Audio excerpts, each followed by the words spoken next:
کبھی تم نے یہ سوچا ہے ایک وقت ایسا بھی آئے گا جب لوگ نماز پڑھیں گے صرف دکھاوے کے لیے، مسجدوں میں ہجوم ہوگا مگر دلوں میں ایمان نہیں ہوگا،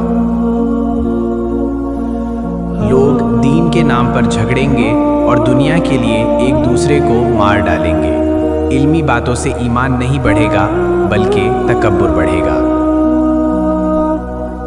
نبی صلی اللہ علیہ وسلم نے فرمایا کہ ایسا زمانہ آئے گا کہ دین محض زبانوں تک رہ جائے گا اور دلوں میں ایمان کا نور باقی نہیں ہوگا۔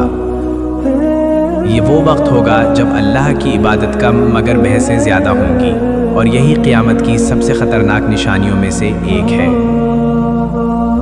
اے سننے والے، اگر تو چاہتا ہے تیرا دل زندہ رہے تو عبادت اخلاص سے کر۔